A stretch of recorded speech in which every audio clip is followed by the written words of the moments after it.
Thank you all so very much for letting me come and talk about women of the American frontier. Specifically, I'll be speaking about women physicians of the American frontier, but I have written books about women who were the first female Pinkerton detectives of the Old West. Written books about women who were fabulous entertainers and singers and dancers of the Old West. I have been doing it now for more than 30 years, as Dr. Bob said, and I really enjoy doing it, and there's just so many wonderful stories about what women did, and so I'd love to be able to focus on the accomplishments of women of the frontier and how they helped settle the West. I have written, rightly or wrongly, I've written more about soiled doves or prostitution of the American frontier than anything else, which leads a lot of people in Deadwood to refer to me as a historian. Anyway, that being said, the first book that I had to make it to the New York Times bestseller list was called Dr. Wore Petticoats, and I brought a few copies of that back there. Tonight I am going to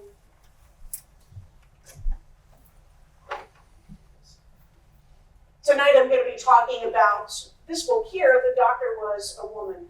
I was fascinated with this particular subject. Like so many other professions that women went into, trying to get into this field was really a struggle for many of these women. So many women in 1850 wanted to go to medical school, and if they applied to go to a place like Harvard, the gentlemen at Harvard were very outraged to even think about women coming there to pursue medicine, and had put together a decree that said if any woman deemed themselves so unfeminine as to come to this school to study medicine, we have to have a curtain separating us from any females. We can't even look over at them. And these women, they hung in there. God bless them. So many women did stick with it, but there weren't a lot that stuck with places like Harvard. They eventually decided that they would go to schools specifically geared towards women. Schools in Pennsylvania, there were a few in New York that were specifically for women. But for the most part, when these women were in scholarly settings with men, their life was, they really put them through the test. Some of the women that I write about, they were having dissection classes, and the men would make sure that what they were there to dissect were men's pelvises, just to see how women would respond. So they always set them up in those particulars. But these women decided it doesn't make any difference. We're gonna go through with this, and we're gonna become physicians, and we're not really gonna be able to apply our trade in the East. Because prior to 1860, a lot of women were able to have practices in the East. You could be a midwife, but you couldn't be a full-fledged physician in the East. So they decided that if they were west of the Mississippi, the likelihood that they could be able to have their own practice was pretty good, because there were not a lot of physicians, and so people would have to go somewhere. But women quickly found out that they were not going to be seen by anyone unless you could first cure a farmer's cow, or whatever ailed his chickens, or whatever was bothering his horse. You were not going to be trusted with any people until you got through that. And women at that particular time, west of the Mississippi too, if you were a doctor, you were not allowed to purchase any medical supplies.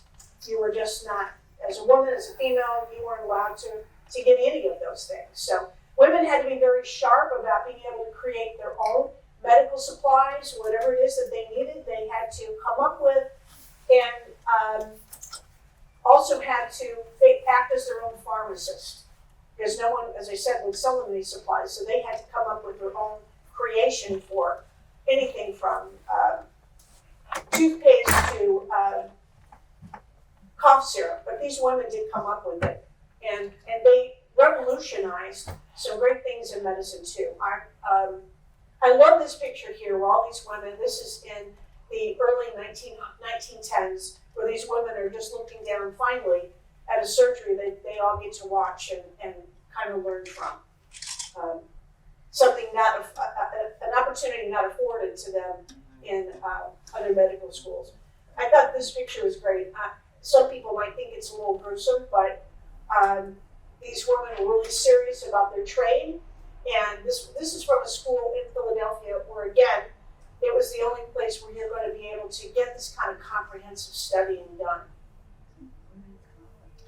And then, of course, they've been studying all day. You know, you need to be able to unwind. You've been having to stay up late nights and study. And I love this, that these sisters, these were sisters that were all studying medicine at the same time.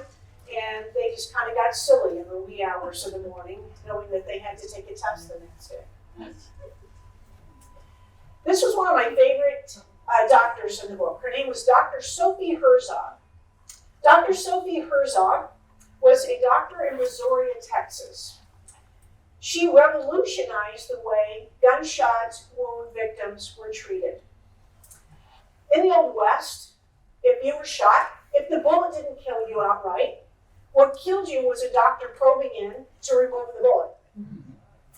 So Dr. Sophie revolutionized the way that you treat those particular patients. And it was quite a radical idea that she had, but it worked. If she got any patients that came in that were shot below the heart, above the knee, she would tie a rope around their legs, tie a rope around their upper torso, suspend them by that rope in a pole over the hospital bed, flipped upside down. Now, she reasoned that over time, gravity would take effect, and that bullet would work its way out to the entry of that wound, and she would come in and pluck it right out. She was so successful at this technique and removed so many bullets that she ended up having a necklace made of all of those bullets. And when she passed away, she was buried with that necklace. She comes from Austria. Her husband was a physician in Austria, moved to New York, became a physician there too. She wanted to be a doctor, but at that time, as I said, women weren't allowed to be physicians. She could be a midwife, and that's what she studied to be. And then after her husband passed away, they had a number of children, and she decided that she'd move to Texas, where her daughter, one of her oldest children, was with all their grandchildren. And so they moved there, and that's when she begins doing the work that she does on gunshot wound victims. I love this picture. This is her reception area. Her reception area was much different than any other reception area because it was part museum,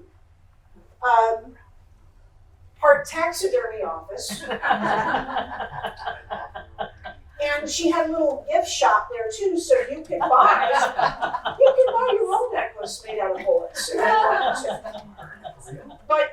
But she just had this amazing waiting room, and she didn't want anybody to be bored while they're there waiting. And so she loved history, and oftentimes she served popcorn, which seems the last place you'd want to eat. But anyway, this is another, I love this picture of her too, and her jaunty little hat there, but just very well celebrated in Brazoria, Texas. She ends up being, she still is a physician in Brazoria, Texas, but she ends up being hired by the railroad to be the railroad surgeon.